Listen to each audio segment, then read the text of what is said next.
نان کار ئازادی حکوومەتی شۆڕایی. ناوەندی ئاماری ئێران لە راپۆرتی مانگی گەلاوێژی خۆیدا ئیدعای کرد کە هەڵاوسان کەمی کردووە و گەیشتووەتە 46.7.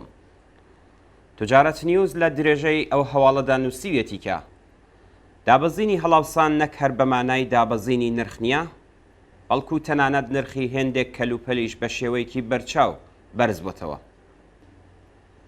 ئەم ماڵپەڕە بۆ ئەوەی بە شێوەیەکی ناڕاستەوخۆ درۆکانی ناوەندی ئاماری ڕەتکردبێتەوە، ئاماژەی بە دوایین راپۆرتی بانکی جیهانی کردووە و نووسیوێتی هەڵاوسانی پێداویستی خۆراکیەکان لە ئێران 78% بووە. هەڵبەت پێ ناچێت گرانبوونی نرخینان لە چەند پارێزگای ئێران لە ئاماری بانکی نێودەوڵەتیدا لە بەرچاو گیرابێت. بە پێی راپۆرتی ساڵی ڕابردووی ناوەندی ئامار، ڕێژەی بەکارهێنانی نان لە ئێران لەلایەن هەر تاکێکەوە نزیکەی 161 کیلۆگرامە لە کاتێکدا بەکارهێنانی نان لە ساڵی 1392دا 97 کیلۆگرام بووە.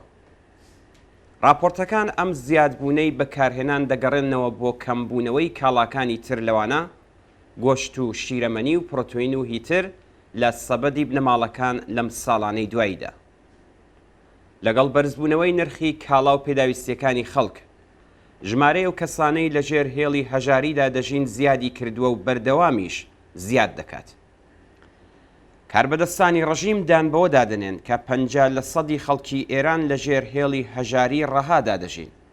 لە ئاوات دۆخێکدا وەزیری هاوکاری و کار و خوشکزەرانی کۆمەڵایەتی ڕۆژی 29 گەلاوێژ ئیدعای کرد کە ژمارەی دانیشتوانی ژێر هێڵی هەژاری ڕەها کەمی کردووە. ئەم فریوکاریانە تەنیا ڕق و بێزاری جەماوەر لە دژی ڕەژیم قوڵتر دەکاتەوە. ئەوان بە درێژایی دەسەڵاتی ڕەشی خۆیان هەوڵیان داوە بەردەوام خەڵک لە داوی هەژاریدا ئەسیر و ملکەچ پێڵنەوە یان لە ئۆرگانەکانی سەرکوتدا ڕێکیان بخەن. بە پێی راپۆرتێک کە لەم دوایانەدا بڵاو کراوەتەوە، دوای بەدەسەڵات گەیشتنی ڕژیمی ئیسلامی لە کۆتایی ساڵی 1350دا، پێگەی ئێران لە پێوەرەکانی سەرانەی بەرهەمی ناخالسی ناوخۆیی زیاتر لە 80 پلە دابەزیوە. 47 ساڵ لەمەوبەر تەنها خەڵکی 35 وڵاتی جیهان دۆخی ژیانیان لە خەڵکی ئێران باشتر بوو، بەڵام ئێستا خەڵکی 117 وڵاتی جیهان بارودۆخی ئابووریان لە خەڵکی ئێران باشترە. ئەو هەژاریەی بەسەر خەڵکدا سەپێنراوە هەم لە سیستمی ئابووری زاڵ لە ئێران واتە سیستمی سەرمایەداری و هەم لە سیاسەتی هەڵە و دزی و تاڵان و بڕە و ڕاندخۆری و شێوازی حکومڕانی کۆماری ئیسلامیەوە سەرچاوی گرتووە. بەرپرسانی کۆماری ئیسلامی بە پاڵپێوەنانی 10 ملیۆن کەس بۆ ژێر هێڵی هەژاری کارێکیان کردووە کە خەڵک بەردەوام چاویان لە یارانەی دەوڵەتی، یارمەتی ڕێکخراوە نیمچە دەوڵەتیەکانی وەک کومیتەی ئیمدادی ئیمام و شتی لەو چەشنە بێت. بەڵام خەڵک بە گوێرەی ویست و ئامانجی بەرپرسە کۆنەپەرست و جنایەتکارەکانی ڕژیم ڕەفتاریان نەکرد. ئەوان لە بری تەسلیم بوون لە بەرامبەر هەژاری و ستەم و سەرەڕۆیی و هەڵاوەردنەکانی کۆماری ئیسلامیدا ئاخێزی بە فرامباری ساڵی 96 ئابانی 98 و بزوتنەوەی شۆڕشکێڕانەی ژن ژیان ئازادی ناسراو بە بزوتنەوەی ژینایان بەڕێوە برد. لەڕاستیدا ئەوان بەو خەبات و ناڕزایەتیانە کە هەر یەکەیان تەواوکەری ئەویترن نیشانیاندا کە هاوکات لەگەڵ خەبات لە پێناو دابینکردنی بژێوی ژیان و گوزەران مافە دموکراتیکەکانی خۆشیان داوا دەکەن. ئەو خەبات و ناڕزایەتیە ئیلهام بەخشانە نیشانیدا کە کۆمەڵانی خەڵکی ناڕازی گەیشتن بە ئامانجەکانی خۆیان لە نەمان و لە گۆڕنانی ڕژیمی سەرمایەداری ئیسلامیدا بەدی دەکەن.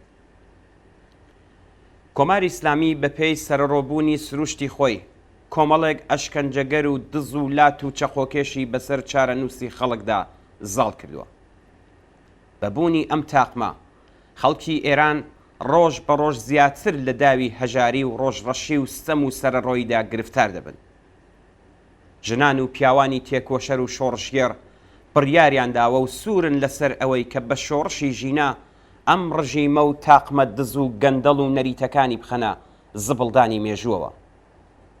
هەموو ئەو جەسارەت و بوێرێشکۆدارانەی کە ژنانی ئازادی خواز و ئازادپۆش بنەماڵە دادخوازەکان هەڵسوراوانی بزوتنەوە کرێکاریەکان و بزوتنەوەی ژنان، چالاکانی مرۆڤ و شۆڕشیێران لە کوردستان و بەلوچستان لە بەرامبەر شەپۆلی گوشار و سەرکوتی دڕندانەی ڕژیمدا لە خۆیانی نیشان دەدەن لەو بڕیارە جەسوورانەیەوە سەرچاوە دەگرێت.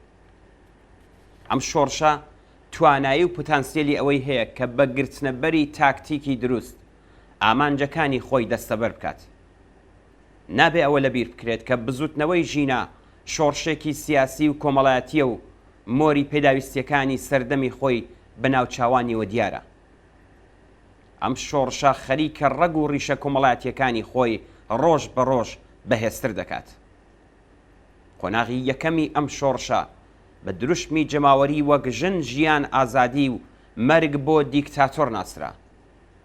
لە قۆناغی نوێدا پێویستە دروشمی نان، کار، ئازادی، حکوومەتی شۆڕاییش بە شێوەیەکی جەماوەری لە ڕیزی دروشمە گشتی و باوەکانی تردا دابنرێت. مەرجی سەرەکی بۆ ئەمەش بریتیە لە پەیوەستبوونی چینی کرێکاری ڕێکخراو لە ئاستێکی چەند ملیۆن کەسیدا بە ڕیزەکانی شۆڕشەوە.